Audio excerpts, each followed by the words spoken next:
I call the meeting to order at 6 o'clock, and it is June 21st of 2021. We'll have a roll call vote.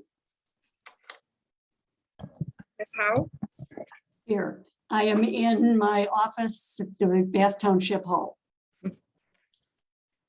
Ms. Butler Challenger, Bath Charter Township, Mr. Wisswasser, Bath Charter Township Conference Room. Mr. Almarigi, I'm at my office in East Lansing, Michigan. Mr. Benzie, I'm at my home in East Lansing, Michigan, Bath Township. Mr. Fewens Bliss, Here in my home in Bath Township. Mr. Rosecrans. Here in Joe Benzie's basement still. Thank you. All right.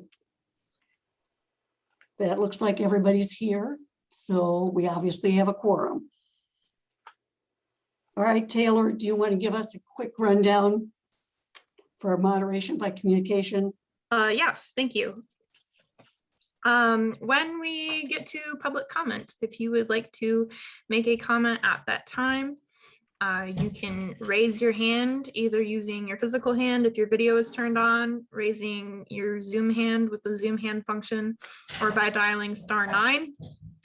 You will then be addressed by either your screen name or the last 3 digits of your phone number and asked to unmute. If you are dialing in, you can unmute by dialing *6. All right, thank you, Taylor.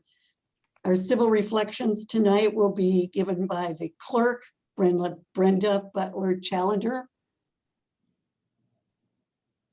I pledge allegiance to the flag of the United States of America and to the republic for which it stands, one nation, under God, indivisible, with liberty and justice for all. Thank you, and we'll have a moment of silence.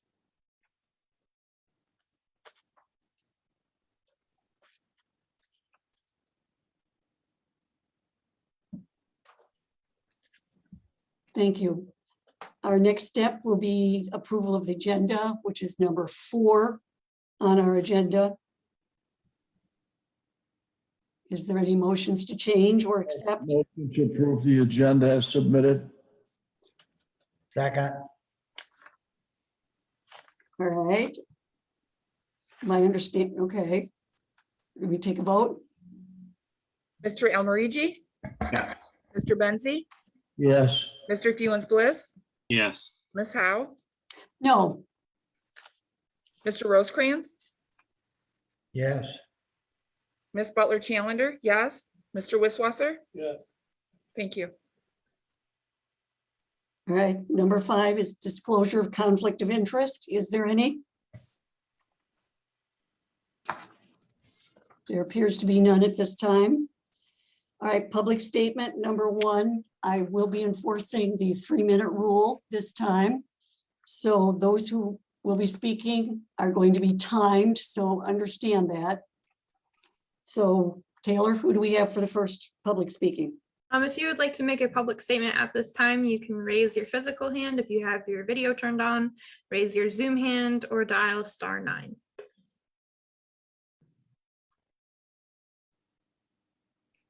Will, go ahead. Okay, first, I would like to, before you start the timer, I think I got my comments pretty close to 3 minutes, but I'd request that the written public comments that are sent to the board as official correspondence should be printed in the minutes in full, instead of Mr. White spoke about the DDA. That's insufficient. So I think I can be pretty close to the 3-minute mark if you want to start the timer now, okay? Go. So dissolving the DDA should have been taken off the agenda. It was not properly brought before the board, did not follow legal procedure, and it's a betrayal of the public who spent 10 years nursing it. Property owners were not notified. Nearly 90 residents signed a petition against dissolving it. Many more spoke against it. Only 5 trustees and the former supervisor who tried to kill the DDA are in favor of dissolving it. And the idea the board can do what the DDA is going to do is wishful thinking. The next board can do whatever they want. And where's the 20 million in future funding? Who's going to prepare the projects for approval? You? No. The 3-person planning staff? No. Treasurer Wisswasser last week said his guarantee isn't worth much, that future projects will be done. I can see why. There's no financial analysis, no dedicated funding, no projects planned, no staff to carry it out. The deadline for new projects is passed. There are no projects in the DDA. The one project approved last year was killed by the board. So promises made have already been broken. You have nothing but your opinion and empty promises. So what's the rush, by the way? Where's the impending doom from a new DDA board? What harm could it do? None that I can see. At least the balance sheet will keep growing. How is that bad? It's not. DDA problems were briefly discussed by the board with a solution proposed by Supervisor Howe. Last week, Mr. Almarigi said, if I thought there could be any way of fixing it, I'd be totally for it. More meaningless words from Mr. Almarigi. A way to fix it was presented with no risk. And rather than try it out and try and fix it, he just wants it to go away. Throw out the baby with the bathwater. And Trustee Fewens Bliss says it's great to have all this participation in public comments, but if you want to participate as a DDA volunteer, forget it. No thanks. Talking is fine, but if you actually want to do something, no. Treasurer Wisswasser said the DDA is just 3 letters. Instead, let's create a subcommittee and make it work. Then he mentions Bob Howe is well qualified, and I'd like to work with him in the future. Well, Bob Howe just offered to work with him in the future on a 3-letter subcommittee, and Steve said no.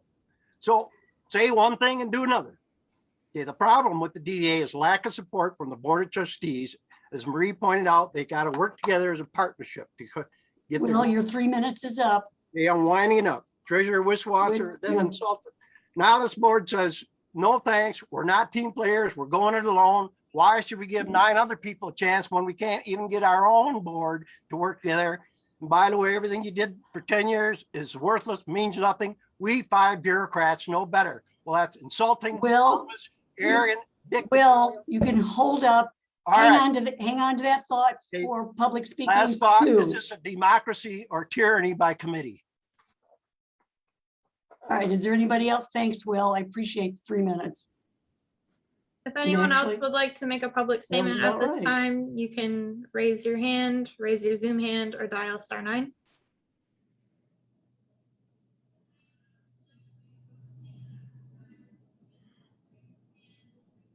I do not see anyone additional at this time. Okay. Thank you, Taylor. Mhm. Do we have anyone from, I know we do. Hello, Adam, from the county, state, federal, or any other agency? Go ahead, Mr. Stacy. Commissioner Stacy, go right ahead. I just want to give you an update. Obviously, the comprehensive master plan update is going well at the county. We received our survey back.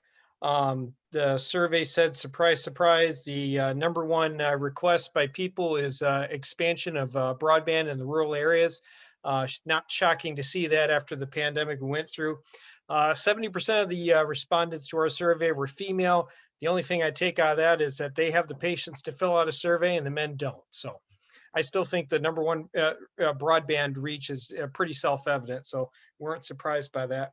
The fairgrounds are going to be active and used this August for both the 4-H fair and then the Mint Festival. At this time, we weren't planning on having any food vendors here, although I think some outside food trucks may be present, but we weren't going to actually open up our Smith Hall facilities for food preparation. We had to make the decision a couple months ago. We were still not sure about what the COVID symptoms were going to be or the vaccination rates are going to be. On that subject, I've said that the county was moving to move away from a county state of emergency. I think the governor's actions have pretty much confirmed that. So I do not expect the county to extend a county-specific state of emergency into July. There doesn't appear to be any data unless the health department gives us new information I'm not aware of.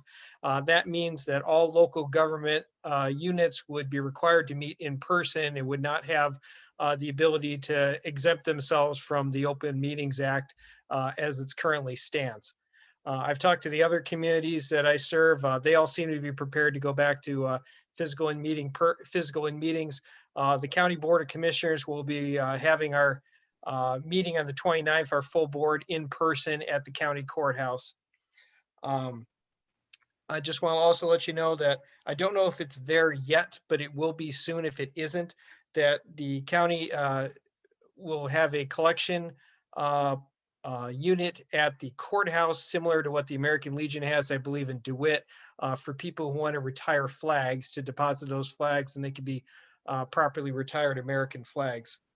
And finally, looking at the American Recovery Plan money, the county has received its first installment of that money. I'm not sure if it was 50%, but it was close to it. It was several millions of dollars that have already come into the county's hands. Obviously, we don't have to spend that money for several more years. I think some of the original strings say about 2024. We're not sure if they're going to put extensions on that or not. We're still trying to determine all the different vehicles that some of that money can be used for. The guidance is coming in slowly from the federal government. It's more of a little bit of an FAQ that other units are asking, well, can we do this and can we do that? And then they're kind of getting back to them. So we're kind of waiting for those all encompassing overarching rules, but it hasn't happened yet. But the infrastructure committee of the county has reactivated. We have done we're currently doing a complete assessment of all of our physical structure inventory and assessing the status of that for determining capital improvement projects going forward. Obviously, it was good that we already got the 911 plan passed last year before COVID started. So that's already well underway, and we're already doing signal testing on that.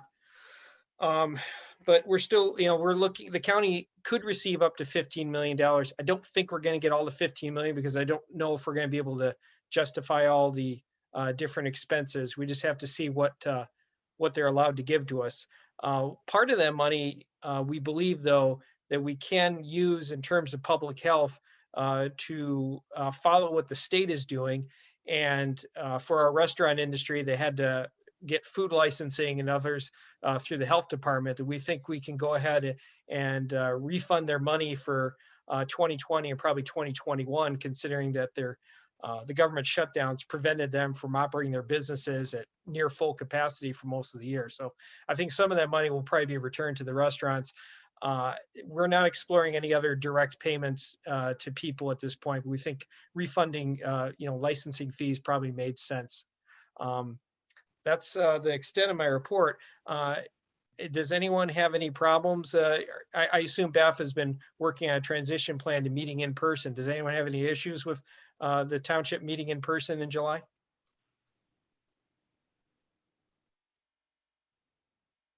Trustees, is there any? Apparently not. Okay, thank you. Well, okay, go ahead. Trustee Amarigi, go ahead. Question for Commissioner Stacy. I'm curious about the survey that you discussed. How is that distributed, or who were the target people to complete that survey? Yep, there we go. I'm unmuted. I believe that was not sent out, physically to people. I believe that was an electronic survey that was.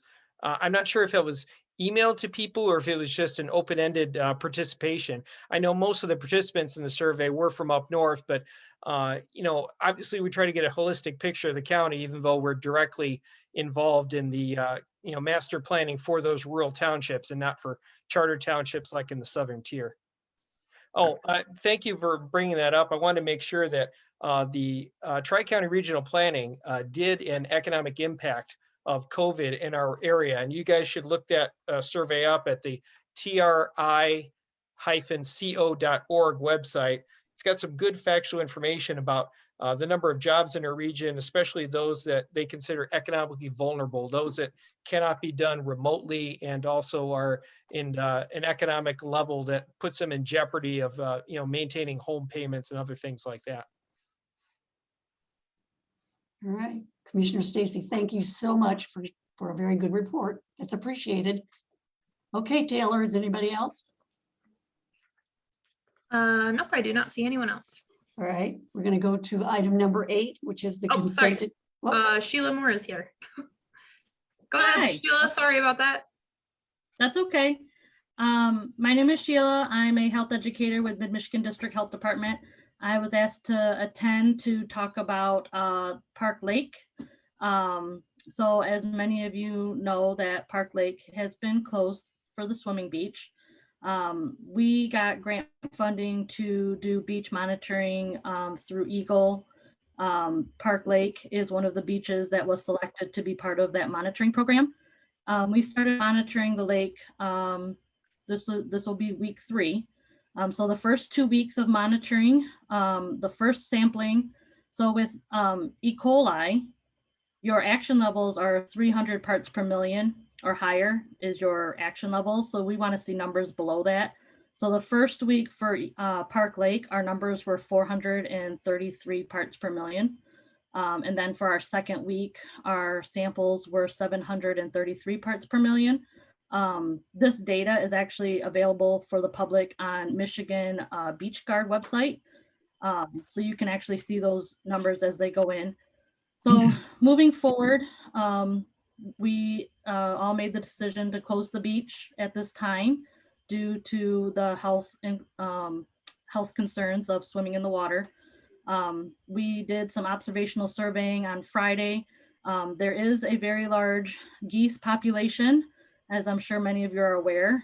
We are suspecting at this time to be the primary problem with the E. coli. But we are going to do some additional sampling tomorrow around the south part of the beach or south part of the lake. We're hoping to, see that the rest of the lake is healthy. That's what we want to see. We don't suspect that we're going to see these high numbers on the opposite side of the lake, but we won't know that until, these sampling results come back. So if it is more of an isolated problem at the beach, then we know that more than likely it is the geese. So another thing that we are doing, it's called microbial source tracking. So we will actually take some of the samples to MSU labs. They will do this testing for us and they will be able to determine. So they're only going to test for human and they're going to test for cow. So if they come back negative on both of those, then we know that more than likely it's geese. Unfortunately, there's not a good marker for geese. So to go ahead and test for it, there's really not good science there. But being that, if it's human, you're looking at septic systems. And obviously Park Lake is on sewer. So we know that there's something more. When you see cow, that's kind of indication of like farm runoff. There's not any really big farms around, so that kind of rules that out. So that's kind of our plan moving forward. But at this time, the beach will remain closed until we see sampling results come in under 300 parts per million. So if anyone has any questions, I'm free to ask them. Go ahead, Trustee Amarigi. Prior to June 9th, when was the last time the beach had been tested for E. coli? So I'm not sure of that, but this is the first time that the beach has been part of our beach monitoring program. This is the first time we've received grant funding to do this work. So unfortunately, I don't have data prior to just recent. I do know that I talked to a gentleman on the Park Lake Association, and he had told me that they have done periodic sampling years past, but just like one-time snapshots. And it's hard to get good, like they call it a geometric mean. It's hard to get those geometric means when you're only taking one-time snapshots. Right. I have a quick question. If you find that it's the geese, are you planning a harvesting of the geese, or are you just waiting to see that that's what's going to happen? So if it is the geese, that would be on the township to take care of the issue. So that's for a greater conversation. Yep. So through our observational surveying, and we met with some of the township supervisor on Friday and discussed our findings. Superintendent, sorry. Superintendent. Superintendent, sorry. So some of our, cleanup is big. trying to get rid of that geese population. You know, it was very rainy on Friday. You know, you could walk down to the shoreline, you can see the feces on the beach, on the grass, and you can see that washing right into the water. So that right there is an indication that that is a problem. So I can't tell you right now without seeing what the microbial source tracking comes back as, if it is the problem. Oh, Trustee Rosencrantz, apparently you have a question. Yes, did you just take the samples from the beach, or did you go over by the boat launch where a lot of geese are at also? So the grant funding we have is only for recreational beach monitoring. So we only sample the beach boundaries. But I am going to take some additional samplings tomorrow because we want to get a better snapshot of the health of the lake. So I will be taking a sample from the beach, the boat launch tomorrow. And I have a residence that is allowing me access to off of their dock. So I'll take a sample off of that as well. Okay. Thank you. Yeah. Are there any more questions? Thank you, Ms. Moore, for a very good update. We appreciate that. Yep. All right. Number 8, we're going to go to our consent agenda. And you all have copies of that. So, yes, Trustee Benzie. I'll make a motion Thank to you. approve the consent agenda as submitted. I'll second it. All right, we'll take a vote. Brenda is not on right now. Their computer restarted. They Oh, were unable to stop it, so they will join back in just a couple minutes if we can just take a brief Sure. pause. we'll just Thank you. thank you, Taylor, for letting me know. That's right. Yes. The picture's not there.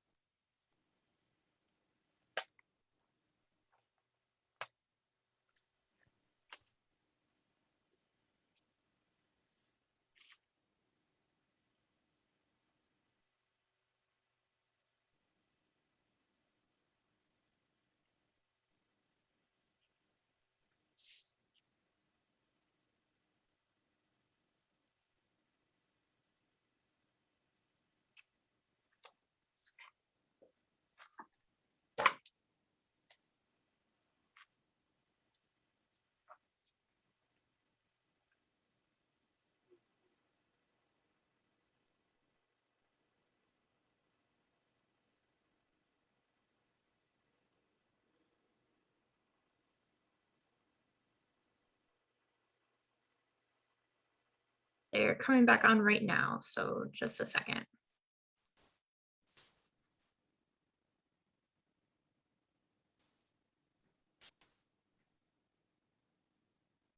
Okay. All right, Ms. Clerk, we're looking for a roll call for the consent agenda. Oh, we need. I don't know who motioned or seconded it. Yeah, exactly. I was just gonna say. So Trustee Benzie motioned. It was Okay. second by Trustee Rosecrans. Okay, thanks. You're welcome. Mr. Benzie, Yes. Mr. Fewens Bliss, Yes. Ms. Howe, Yes. Mr. Rosecrans, Yes, Mrs. Butler Challenger, yes. Mr. Wisswasser, Yes. Mr. Almarigi, Yes. thank you. All right, that appears that's unanimous. So the consent agenda passes. Now we're looking at number 9, which is the approval of the minutes. Do we have a discussion on the minutes? yes. Oh, I'm sorry. Go Go ahead. ahead, Trustee Bliss, did we miss? I noticed that there was a highlighted, looks like an error on page 3 of the June 7 minutes. It looks like both Trustee Benzie made the motion and supported the motion. Yes, You're looking at page 7, Page 3. page 3. Okay.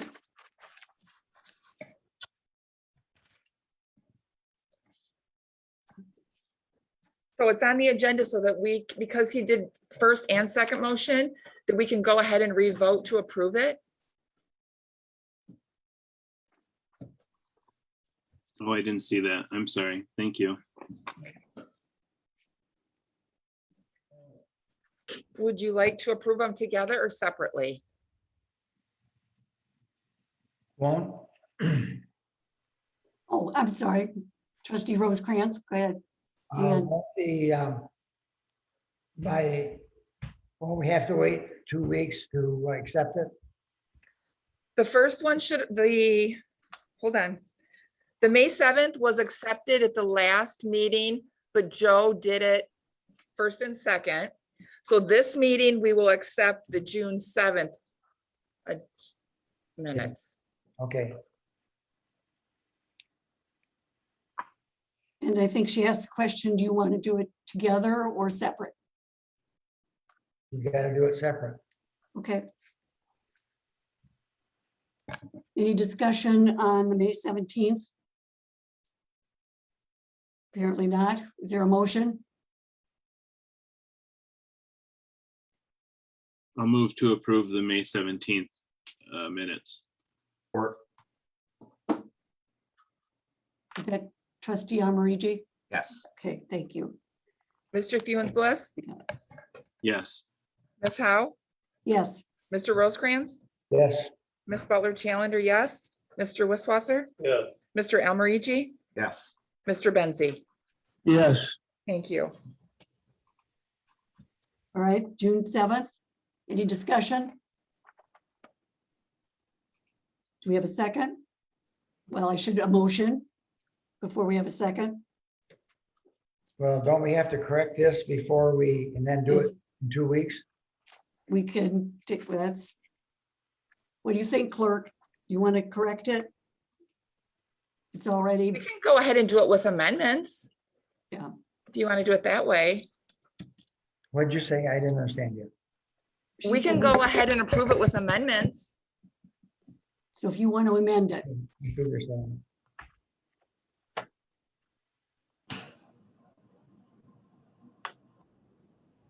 Ryan has his hand up. oh, thank you. Yes, trustee Feedwin Bliss, I'll get it right this time. Thanks. Brenda, is there a recommended way to approve these minutes by saying we know that this is a mistake and we fix the mistake, or is the I think- recommendation just to approve it with the mistake we As made? amended. I can go ahead and leave them at the top and then write that they were amended and when the date that they were amended. And then who approved them and who did first motion, who did second motion. So they'll all be documented on the last meeting, the June 7th minutes, and then again on these minutes for this meeting. Is that Thank you. okay? Sounds great. All right, did we get a second? Who Second, was the first? Who was the first? Oh, I think, Joe. Joe? Joe's already made the motion. correct. Well, he'd already made that to accept.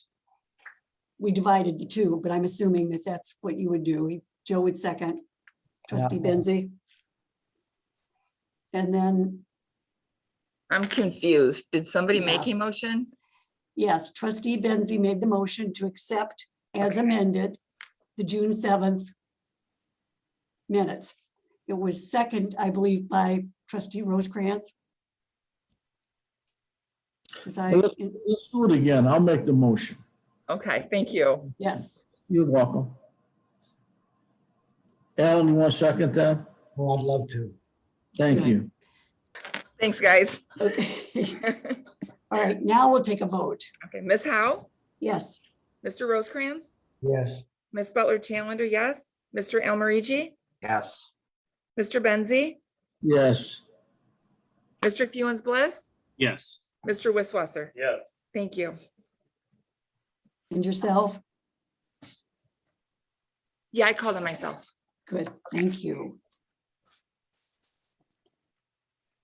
Okay, got it. All right, we are on number 10, approval of vouchers. Do we have a discussion? I move that we approve the vouchers. Motion, okay, thank you. I So, second. You said, okay, did you get that, Ms. Clerk? Gail and then Joe. Correct. Thank you. A vote? Mr. Rosecrans, Yes. Ms. Butler Challenger, yes. Mr. Wisswasser, Yes. Mr. Almarigi, Yes. Mr. Benzi, yes, Mr. Fewens Bliss, yes. Ms. Howe. Yes. Thank you. All right, now we're on item 11, which is the Treasury Report. Do you want to review that? Good evening. Can you hear me? Or do I need to take my mask off? You take it off, Steve. Obviously, we've already received our annual audit financial statements. We haven't received their report back yet. They're scheduled, I believe, in August to come in. That's the closest time they can make an appointment to come in. Every year we have about five different reports that are part of the audit. The numbers come from the audits that has to be sent from the state. I'm sharing with you tonight the continuing disclosure report. It was in your packet. And that encompasses most of the reports, supplemental reports that go to the state of Michigan that we're responsible for. This supplemental report, the annual information statement, is what it's referred to, or disclosure report, deals with our bonding and our bond and whether or not how we're eligible to bond and what the status of our bonding is in the event that we was going to bond again. Bonding companies, people who would buy our bonds, if we was going to sell bonds, they can finance something in the way of repairs like a sewer or extensions or something like that. That's where this information would come. They would look at this and look at it for our credit worthiness. There's 3 current bonds that's on this annual report cover. That's what they refer to. If you look at page 1, it'll say 2 down on the bottom after the cover sheet. But if you look at the first page, it talks about the population of the township and the current 5-year estimate that we have that's currently in place. Obviously, it goes back to 2019. We don't have the one we've just recently been doing. It gives you that number, 12,954. If you go down to the next section, it talks about property valuations. If you look, Bath Charter Township state equalized value is $575,094,200. We're the second highest taxable, and the state equalized value both there is in the county right now. Currently, we're just below DeWitt Township by about $80 million. And if you look at your actuarial there, it goes all the way down to 2011. So you get a pretty good idea by looking at that and what the growth and what kind of growth we've experienced since 2011. You go to the next line and it talks about state equalized valuation by class. It talks about real property, personal property, and then it breaks it out in classifications as far as residential, agriculture, commercial, industrial, development, and personal property. Once again, there it breaks it out pretty close to, so you can tell where that money is, that the valuation, what the value of that is, what type of property it is. You go to page 3. If you look to the bottom, and it talks about taxable value. Once again, and it talks about real property, personal property, and the total.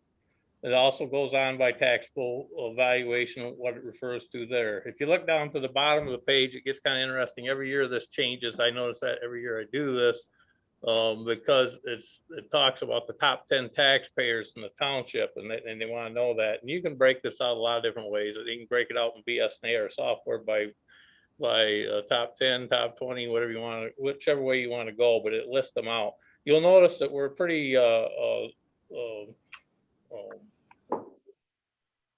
multi-family housing. I'm trying to think of what we call this because I don't know if the students are called family or not, but that's what I'm going to call it. Is a pretty big player anymore. It never used to be that way, but it is now. Consumers Energy is far down the line. You'd think how could Consumers Energy own so much? Well, they get taxed on every telephone pole in the county, or in the township and the county as well. If you look at the rest of it, it's all right down the line. Obviously, Meyer 50 Acres is a pretty big player in that page. Go to page 4. You talk about tax rates, and you look at your operating, your police and fire, extra voted millage, your library, You talk about the county operating, it talks about Bath School District. And what it talks about there, if you read down here, it talks about the principal residence and agricultural property and everything that's in there. But what they're doing is they say total all jurisdictions. This is the only thing I don't necessarily agree with this report, but unfortunately I give them the information, and the bonding company is who makes the decision. They only list one school district. This is the problem I have with it. We actually have 3 school districts. It's within the sewer bonds. It's in the sewer system.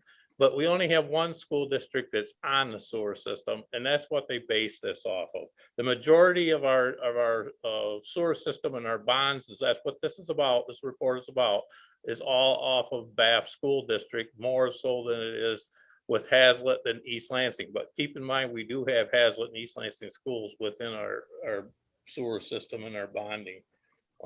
That goes on to tell you how that all breaks down is there. You go to the next page, which is 5. It talks about the annual millage rate and tax limitations, and what they're referring to there is the rollback. You start out at 5 mils and you roll back in 2021, we rolled back to 3.6153. It also talks about the police and fire and the public act and the police operations and the fire operations in that page. You go to page 6. Page 6 is about tax levies once again, and it's all about taxes. And it gives you a dollar amount for the levy for 2020 and what the levy was and what the percentage was. And it gives you there again, it goes all the way down to 2011. And as you can see, we've climbed almost $1 million in that as far as tax levies. And that's due to development, and it's due to growth and economic status. Tax fund balance fiscal year. It shows what the actual tax fund is, the current one, as in 2020, 2021 is going to be out in just a matter of days. My tax database is built. It's just a matter of myself and the county treasurer finishing that up. Probably will happen tomorrow.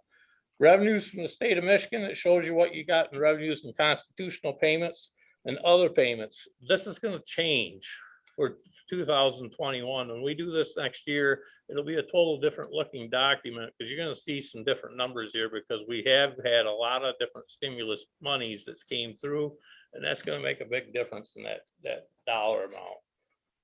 You go on to page 7, and it talks about, we start getting into retirement plans. We have another report that we do every year that we just finished up here a week ago. It's called the 5572. And all municipalities are required who have pension reports to take and require this report and produce it every year to let them know what the status of their pension is. But this is the start of it, the first page of it. And basically this talks about the total employees. Total employees is 46, active employees is 24, and it gives inactive employees with benefits and whatnot, there's 12. But there's employees that not yet receiving benefits, there's 10 of them. Very important. You go to page 8, it talks about the fact they want to know what kind of fiscal health your township is in as far as retirement goes. A lot of townships, counties, municipalities and whatnot struggle sometimes with their financial pension guarantees. And this is a big deal. That's the reason why they came out with this 5572 report several years ago. And I kind of grew with it a little bit. And why they wanted to track this is because they want to make sure that we are what we say and what we have in their reports. As a rule of thumb, a lot of people like to be about 80%. If you look in 2018, we was at 81%. We've had some retirements.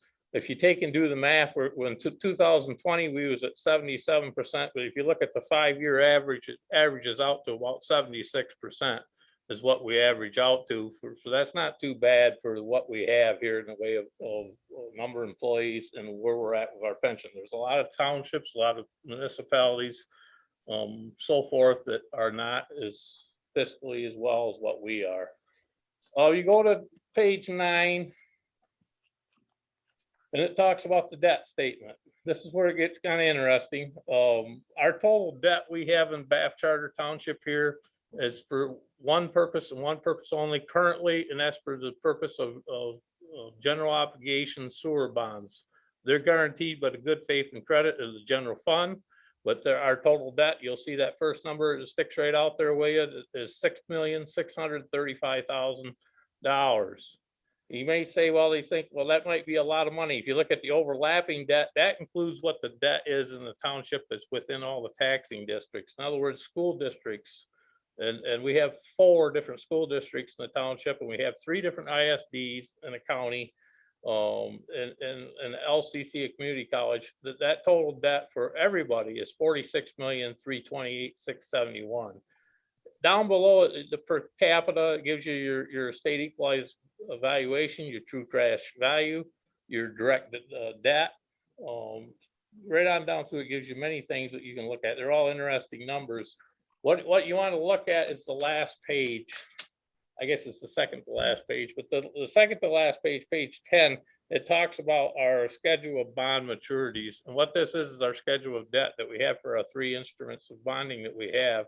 And there's 17 years of bonding here left for the sewer system. You look at it, you think, wow, $6,635,000 is a lot of money. But if you take and you divide that out by 17 years and you amortize that out by 17 years and you average it out, that comes out to about $390,294.12 a year. And that's set up that way for a reason. We did this here back in 2016. We actually put this together because we was in a bit of a pinch. And we didn't have enough money coming in to cover our numbers because it got not looked at for, frankly, honestly, I'll say it, it wasn't looked at for over 8 years. And that's why we put this together. We hired a company that came in and did this. Benzinski does this. Tom Traciak was involved in this. He's actually a guy that runs the numbers and does the actuarial, and that's why we have our sewer rate increase and whatnot for our bonding every year when we do our CIP or we do our capital or we do our budget for the township. It gives you your state on the last page. It gives you your state taxable value, and it gives you your debt limit, what you actually can, your margin, what you can have, and you're supposed to have 10% of state equalized valuation. So we're in pretty good shape. We're at 50,000, 50 million, excuse me, 874,420. We're well within our limits. Our numbers are in good shape. We're ready for more development. The only thing we will need at the time is we'll need more capacity, possibly down the road for our sewer, but we do have our numbers in a row and things are in pretty good shape. I chose to share this with you tonight because I think that our township's in pretty good shape. I think we do have good economics here, and I think things are going forward. And I base a lot of my decisions on what this stuff is. I am the person who provides all this information. I take and assemble it from the different entities where it needs to come. It goes to our municipal bond council, which is Benzinski Company. They're the ones that put this together, and they're the ones that send it out. They put it in a packet. It goes out to all of the people who want to buy bonds in Michigan. This is what this is for. This is what we do. Any questions?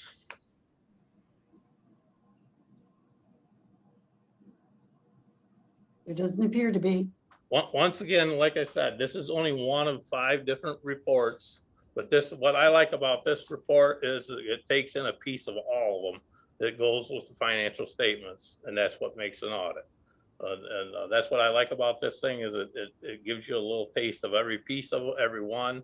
It's not as in depth as what an audit is, but it hits on the things that what people look for when they're looking for indebtedness and they're looking to see what you want for credit for your community. Thank you. Is there a motion? There's nothing to really have a motion for, Marie. It's just this information only. You will get an opportunity to accept and place on file the 2021 audit, which all this stuff is in that. And that Okay. My understanding is the last I heard is we're second meeting of August 2nd, the 2nd of August. You'll have all this information for those of you who have not picked up. I know that several of you already have it, but the financial statements are available and Karen has them in her office. And incidentally, all this stuff is sent to the state of Michigan website and Department of Treasury. I do that after the financial statements get here. I typically send everything at the same time. All right, so if I'm understanding, there's no reason, or at this point, this doesn't say one way or another, we don't take a vote. That's correct. Okay, thank you. You'll vote. Okay, committee appointments, there was no change, so there is none. Township committee reports, number 13, there also is none. Unfinished business, number 14, also appears to be none. Then we have B as a boy, which is items for action.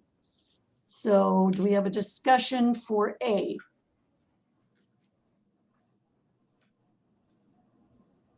Okay, so there's no discussion. Any motion to accept or reject? I'll make a motion to approve it. Okay, I'll second it. Second, I'm sorry, who approved? I Oh. seconded. Okay, second. Mr. Wisswasser, Yes. Mr. Almarigi, Yes. Mr. Benzi, Yes, Mr. Fewens Bliss, yes. Ms. Howe, Yes, Mr. Rosecrans, Yes, Ms. Butler Challenger, yes. okay, that takes us to a B as in boy. Okay, the second reading and adoption of the 63.2. Is there a discussion?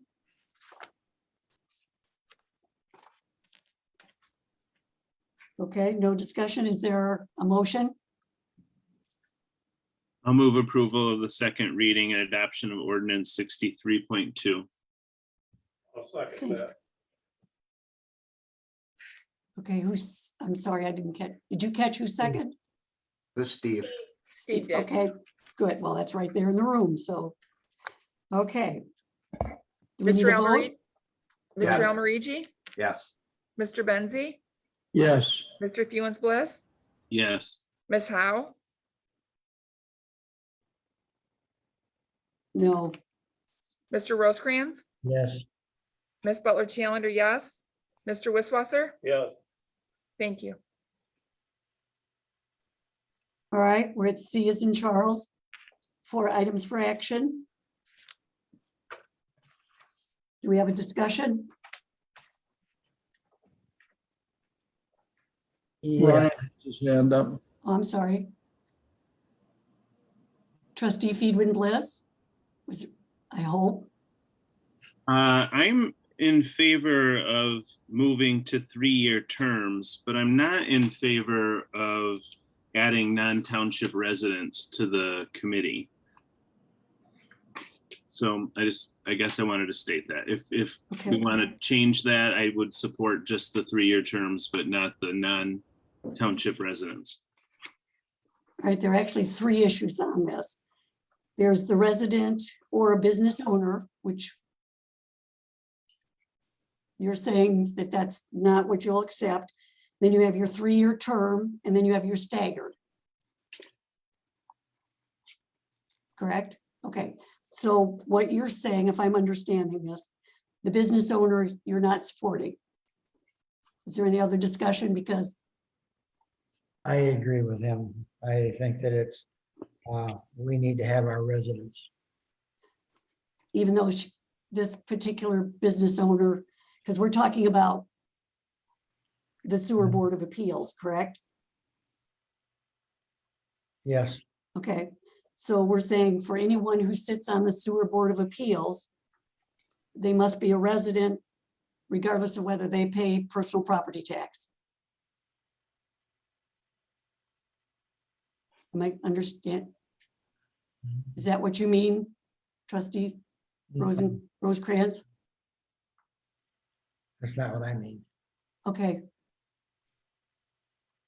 What do you mean? Help me out. I just think we should go to a 3-year term. It should be a resident of the township, not a large business that would happen to come in. And it's just, Okay. I would like to see them be on the line also, Yeah, I'm sorry. What do you mean on the line? I on the don't- sewer line. That's what we're working on. Oh, I see. Oh, all right. So they're not just residents, they're residents who use the system. That use the system, that's right. Because they're the one paying for it. Okay. I'm sorry, Trustee Almarigi, you had your hand up. Yeah, if I remember correctly, someone had communicated how frequently the Sewer Board of Appeals meets, and it was something like 3 meetings in the last 10 years. Am I misremembering that? Can someone clarify? It was 1 in the last 10 years. I was gonna say, I'm not sure. I know they don't meet frequently. I don't have strong feelings about, I mean, any aspect of the ordinance, and as such, I'm inclined to support it in its entirety. You know, with the understanding that, I mean, this committee does not meet all that often. Correct. It does not. So, for the sake of moving the meeting on, I'll make the motion to accept ordinance 74.1 as presented. Is there a second?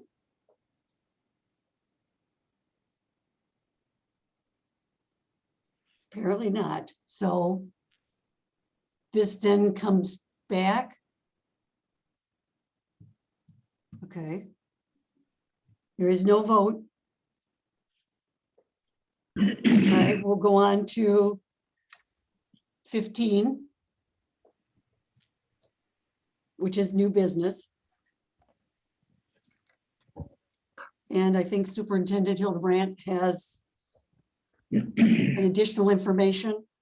I do, and I was pleased to have Sheila Moore with us tonight from the Health Department to be able to explain in technical terms to you all what's been occurring with the lake. As I stated in my most recent email to you, I chose to preemptively close the lake because if doing so, I am able to determine when it is feasible for it to open. And that to me would be when it's safe to for people to recreate again, which would be at the point at which it's under 300 parts per million, as Sheila explained.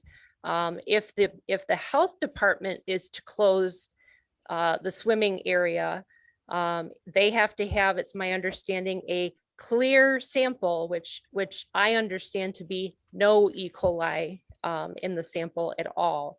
So if the health department closes it under their authority, it will be closed for potentially a much longer time than if the township is to close it. Now, that doesn't prevent people from swimming in it. I'm sure that over the weekend, there were probably people swimming in it. It has been posted as having high levels of E. coli bacteria in it so that people are aware. And I'm having DPW check those signs each morning when they're down in that area, opening the bathrooms at Wiswasser Park to ensure that the signs are in fact still there, warning people and that they haven't been stolen.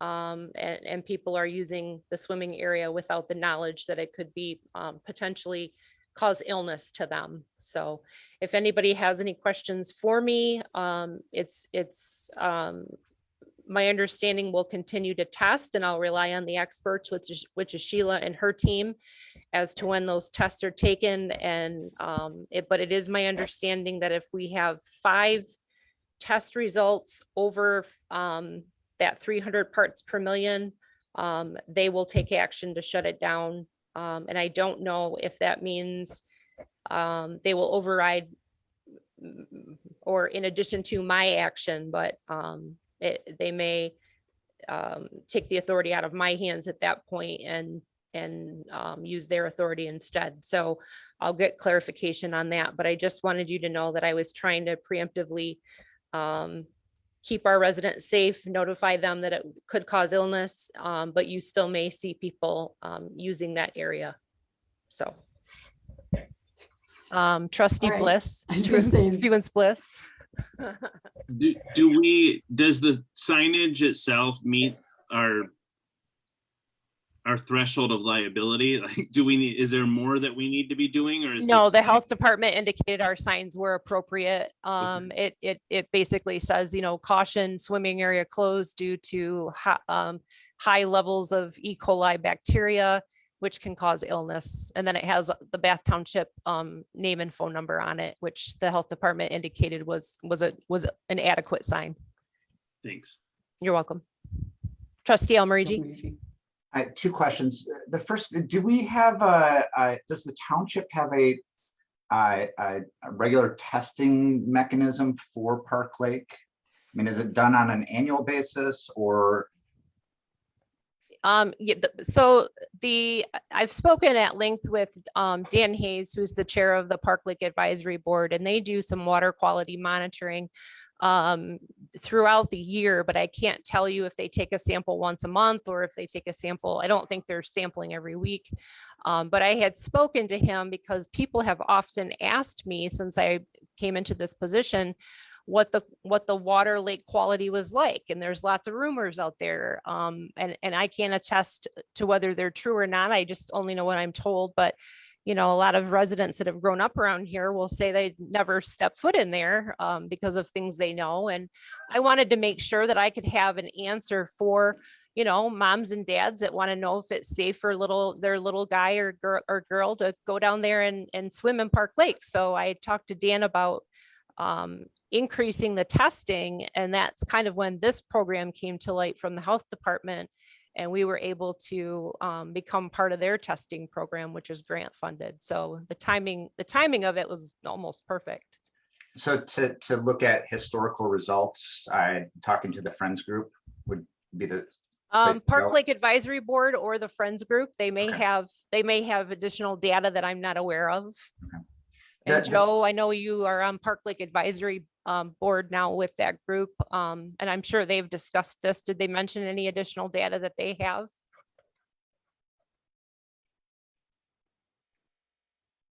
You must be muted, Karen. I'm not sure he heard you. Okay. No, he raised his hand. No, I sit with the Park Lake Advisory Board, right. and the information that Karen's discussing is in her annual corporate report. Okay. And those are all online for people to view if you'd like to see those. Yep.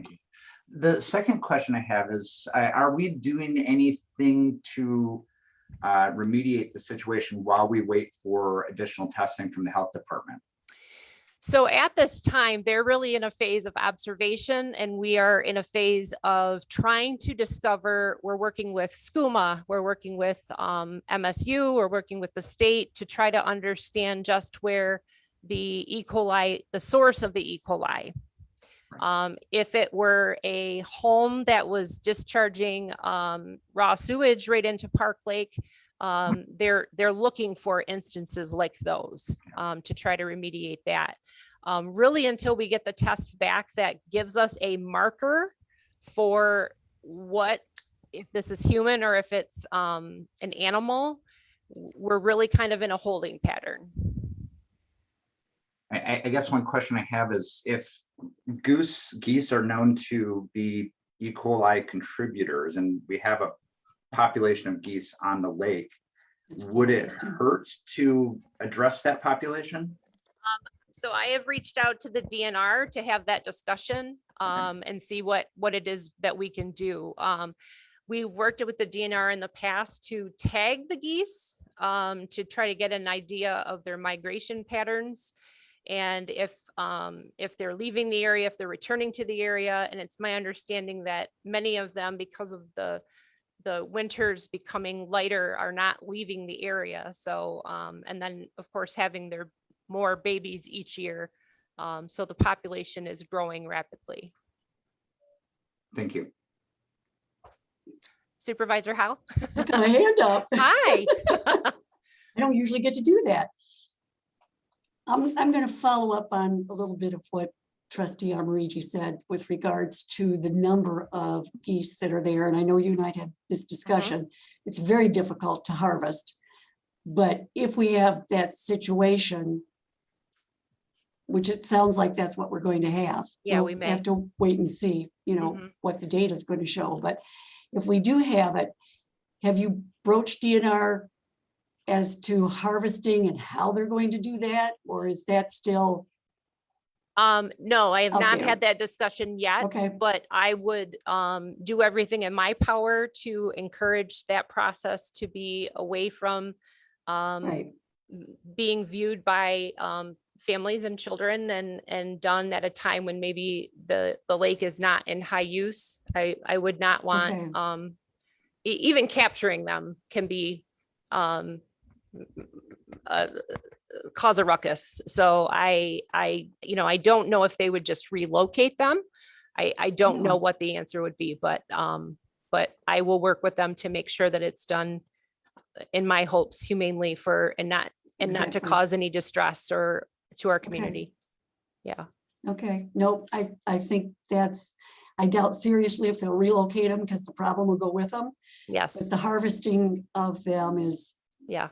that's The an answer issue. they may It's an issue issue. more, permits when hunting season comes around. I'm unclear what will happen, but Yeah.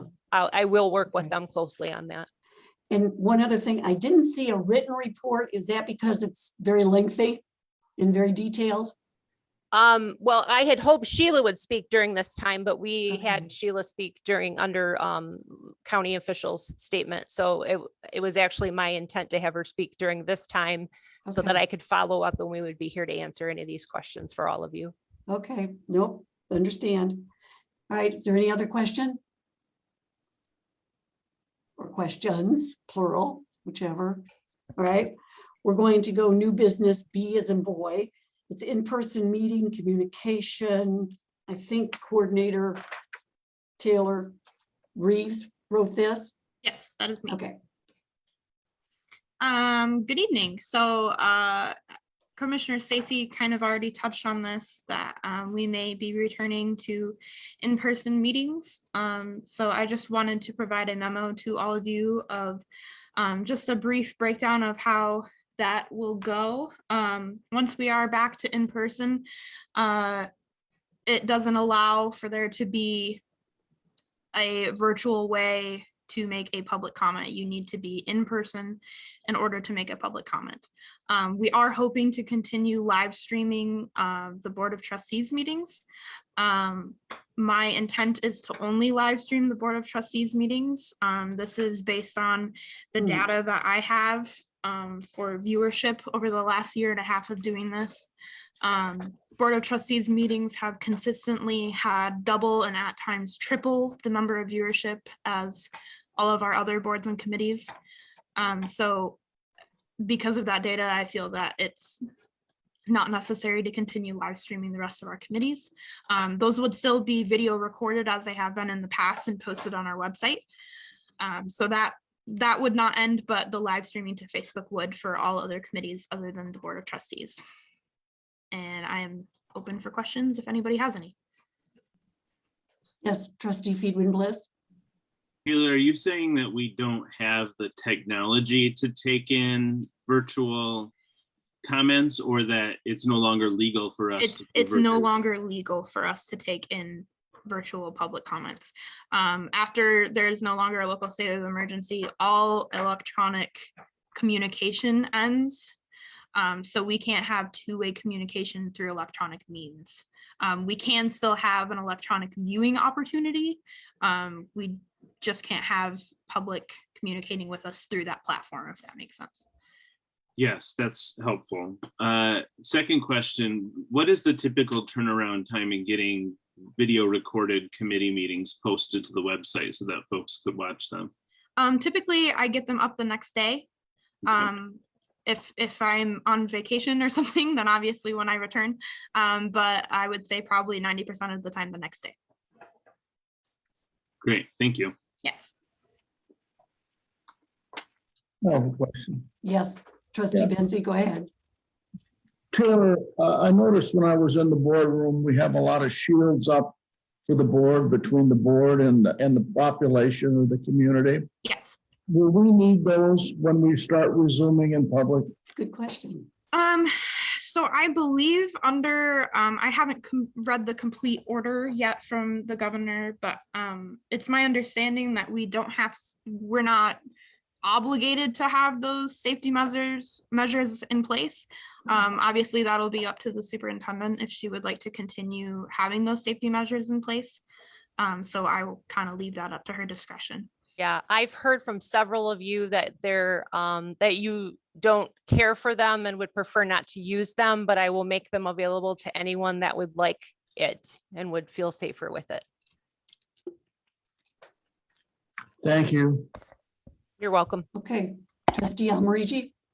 And just clarification on electronic two-way communication related to this. I see that you're gonna live stream the board meeting via Facebook, and I know that there's people can comment on the live stream. Does that, will that continue to be approved, or is that considered a form of communication? We have throughout this entire ordeal, I guess, with electronic meetings, those have not counted, if you will, as a public comment. So obviously those are not read when we are accepting public comments or anything like that. So that is not an official record. People obviously are free to make those comments as they wish, as it is social media. But no, that does not count in the two-way communication aspect. Thank you. Yes. Is there any other discussion? Now, I guess you have to, you should accept or reject. So is there a motion? This is pretty I don't major. think we need a motion on this, do we? Well, initially I wouldn't think, except it's pretty major as to what we're discussing here. We're shifting from Zoom to in-person, and these are the guidelines that we'll be using. So I guess we're going to need a vote as to whether or not. So do I have a motion? Does that make any sense? Trustee Benzie, I'm trying to, initially, I wouldn't think that, but this is going to be our guideline. If we don't accept this, that's fine. That's, No, I respectfully, I don't Nope. think so, because we haven't. then, nope, guidelines. that's okay with me. So in other words, if this is information, I'm sorry. Hang on one sec. This will be information only. It's not to be accepted or rejected, so you don't have to accept it, you don't have to reject it. So understand. Trustee Rosecrans. Yeah, we didn't vote to go to Zoom, No, you did not. and so I don't know why we would have to vote to get out of it. That, I guess that's my own personal preference. That's all that is. So if you don't want to, that's fine. Trustee Almarigi. I'll make the motion. I move to acknowledge Mrs. Yes. Reeves' communications regarding in-person township meetings, and to thank her for giving us the heads up. Yep. Thank you. Do I have a second? Apparently not. So. Oh, you guys are killing me. Give me a second. So there you go. This is just a piece of paper. Okay. All right. We will go on to C's and Charles, which is the memorandum of understanding. Okay, it looks like Superintendent Hildebrand. Thank you, Madam Supervisor. This was forwarded to us by the Housing Commission Director Ann Scholes. She indicated that this is something that is needed to be done every 5 years per her requirements from the federal government, and that it basically understates that the township as the local government, local unit of government under which the Housing Commission operates will assist them if needed in if they were to undertake a project, that we would make sure it was safe and done by the book for their residents. Is there any discussion? Now, this will require signatures. So is it your will that this just be signed? Oh, I'm sorry. Go ahead, Trustee Feedwin Bliss. So I'm sorry, this No. is new?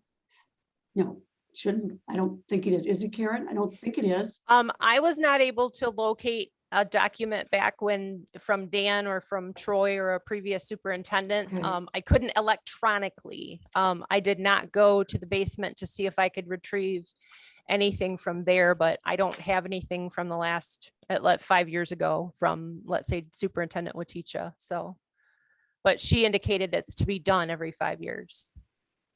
And we would provide these services free of charge. No.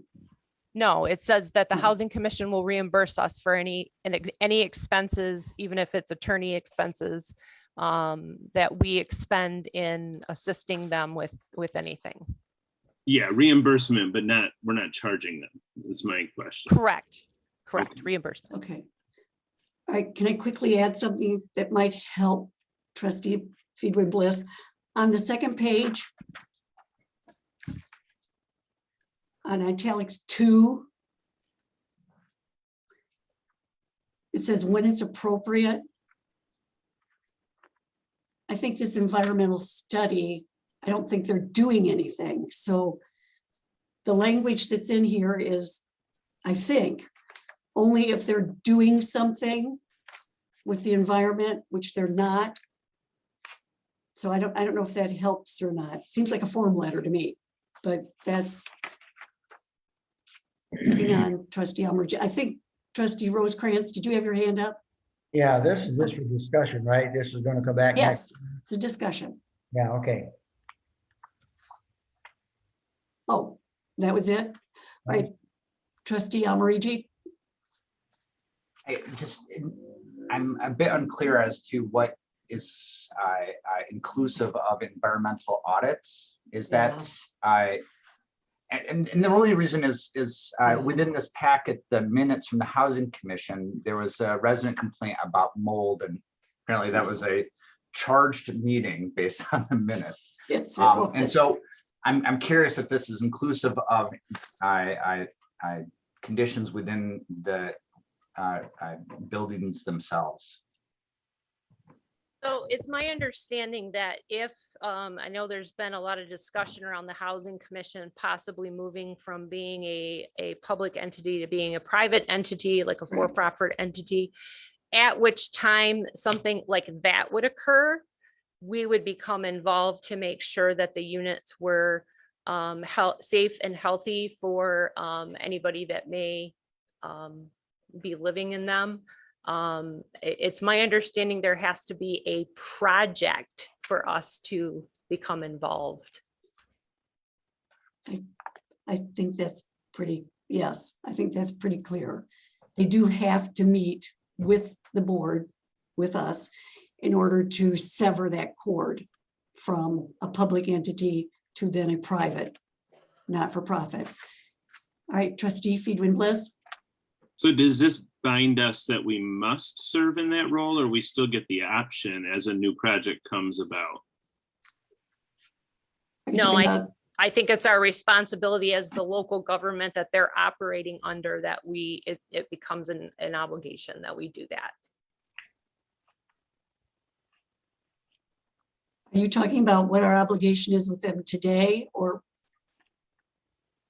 I'm saying our obligation once we enter into this agreement. Oh, this agreement.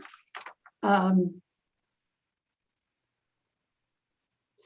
yeah, it speaks to the PHAs, which is your public housing authority, which is what they are, but your E, what do they call it? Your RE, which is a responsible entity. Would it help if I had Ann attend the next meeting Yeah, that might help to, help us walk our way through some of this? I was going to suggest that, but It was Yes. presented to me as being rather routine, but I feel like your questions warrant further explanation, possibly from her, since she's done these before and I have not, so. Jason or Ryan, I don't know who had. I don't know which one. You guys want to arm wrestle? Go ahead. Go ahead, Ryan. Go ahead, Ryan. Have we had legal look at this? I have not. I would be interested. I to can hear do that as well. It related to that, one thing that stood out was the sort of the asymmetry in the agreement terms, that the PHA can just provide a number of days written notice of termination, but there's a lengthy process for There's a process. the township. I would like to know if we can make those equal. Okay, But just within the legal review of this. okay. So equal time in disbanding the memorandum of understanding. Yeah, so Okay. the township may terminate the MOU at any time by giving X number of days written notice. Okay, Dealing solely with this environmental study, correct? Is that, okay, This particular agreement, yes. yeah, okay. okay. And I'll see if Ann's available for our next meeting. Okay, good idea. Okay. Next time you will, I think you started to say this, Madam Supervisor, but we will need to determine whether it's Yes. probably me or the supervisor that signs this. It does have signatures on it, so if you're gonna wait for Ann, then the signatures don't need to be done, do they? No, no, I said we'll have to Okay. decide next time. Okay, nope. All right, thank you. No, thank them. Okay. All right, we're at D as in David, referral of landscape ordinance. Is there any discussion? Yes. Oh, I'm sorry, I'm not even, I'm down here in my head. All right, Trustee Benzie? Yes, why don't we let Nick explain this? Yes. Thank you.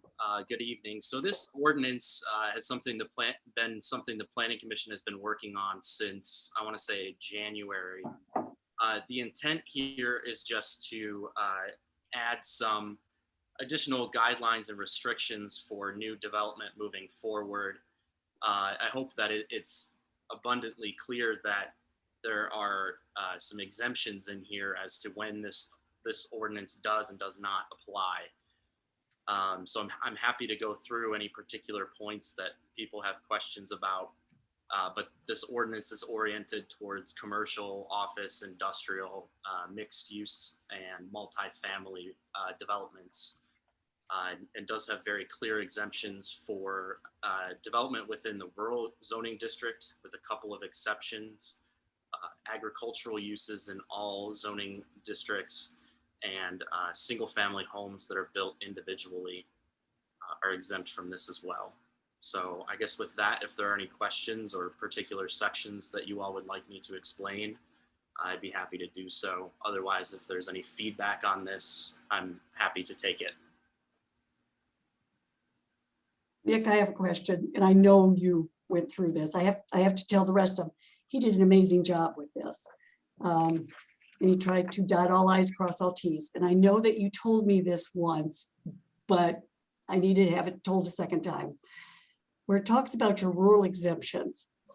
If a plot of land is removed from a farmland and it becomes a developer's land, do they then fall under the requirements? Or is it because it comes from North End, it's exempt? Would depend on what they're doing with the property. Okay, So as it states within that rural exemption section, the yes, developments within the rural zoning district are exempt from this with the exception of planned unit developments, performance subdivisions, or other types of subdivisions. okay. So it would have to be a subdivision or a condominium, something, okay, that's. The rural Okay. district is fairly limited in what is allowed to be done on the land, primarily Exactly. oriented, of course, towards agriculture, but there's also single family housing, accessory structures, and some very restricted commercial uses, but those would solicit a special use permit. Okay, thank you. Any other discussion? Any other questions? Trustee Armarigi? I've communicated with Mr. Tefelsky and Mr. Kramer by email some of these questions, but I think I do have some questions about the approved tree list and, you know, how comprehensive that's going to be, especially for exotic non-invasive trees that may be specimen trees, and how that might be handled within this ordinance. Another question I have is, you know, looking at some of the language, there isn't really room for whether a pond is counted within landscaping or not. And if you read some of the language, it says that all non-paved area within a development should have either sod, grass, landscaping, or some live material. So it's not quite clear how ponds are handled. It sounds like that, there's a difference between natural ponds and wetlands versus man-made ponds. And then I do wonder about the minimum requirements for landscaping. They say 10% for as low as 10%, as high as 20%. Especially when grass and ground cover is not counted within that landscaping.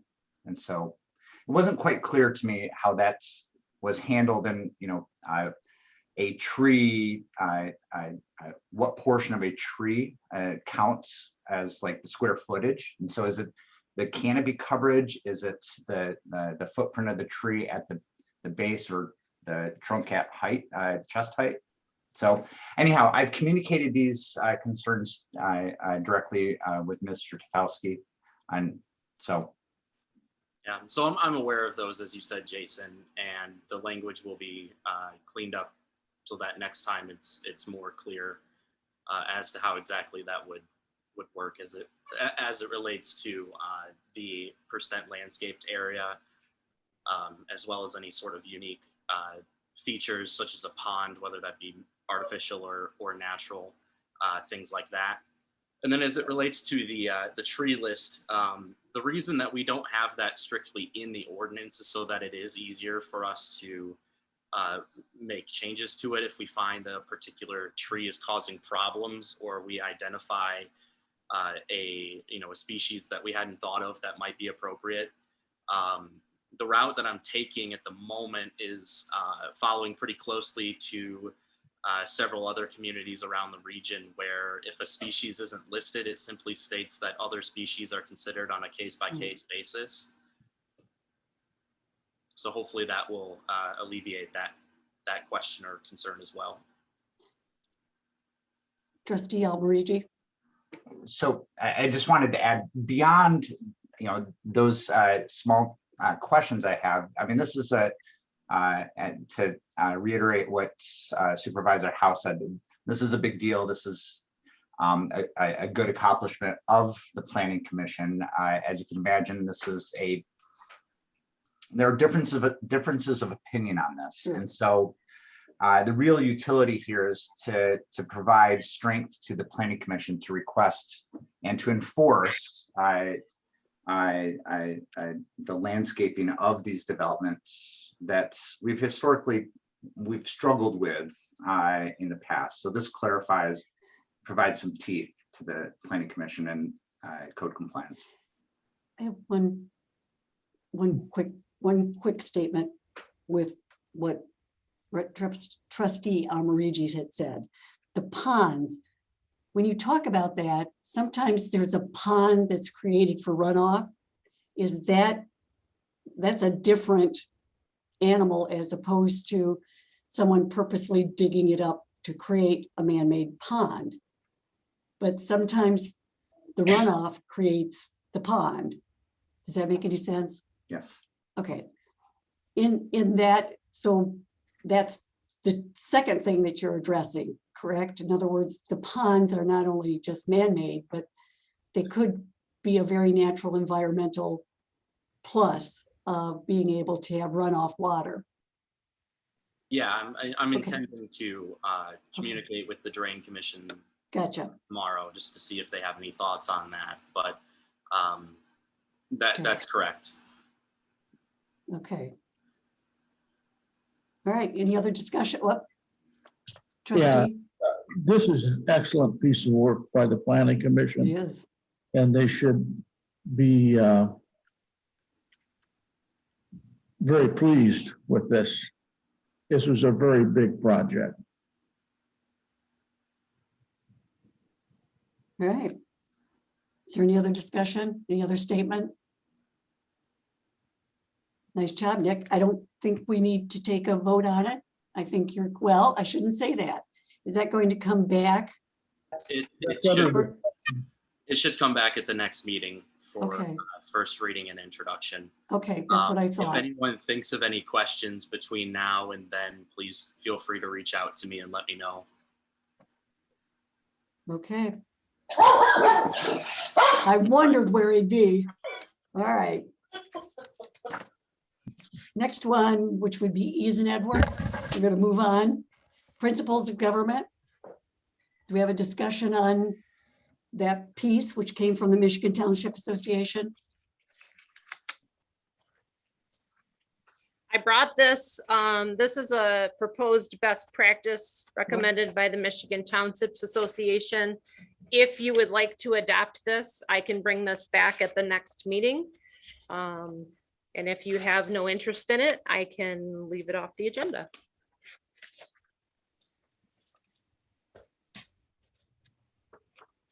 Mr. Yes. Bunis. Go ahead. Has a board in Bath adopted these before? I want to say that the board that you sat on or the board right after adopted these, yes. Okay, it does seem familiar. I should Yeah. know that. Sorry. It's okay. All right, is there any other discussion? Oh. Trustee Amarigi, you have your hand up. Thank you. You know, I absolutely love this. I agree with every principle within it. Simply signing our names does nothing other than acknowledge that we believe in this. It doesn't mean that we're actually doing anything to change. And so, you know, when I look at the items of this, there's some, and I look at our past meetings, I think about Treasurer Wishwasser's comment in one of the early meetings of this current board about getting sensitivity training. And so I wonder if we're going to sign our names to this, can we at least have a discussion about how we might work towards some of these things about working more cohesively together? Okay, are we doing that now or not? I don't know. Working cohesively together, or are we? Or are we discussing it, which is what you wanted to do? So you want to bring this back for more discussion? I think I'm just making a general statement that I am fully intending on signing this. And also, I personally would love to see us have some concrete activities that help us live more fully into these principles. Okay. Is there anybody else?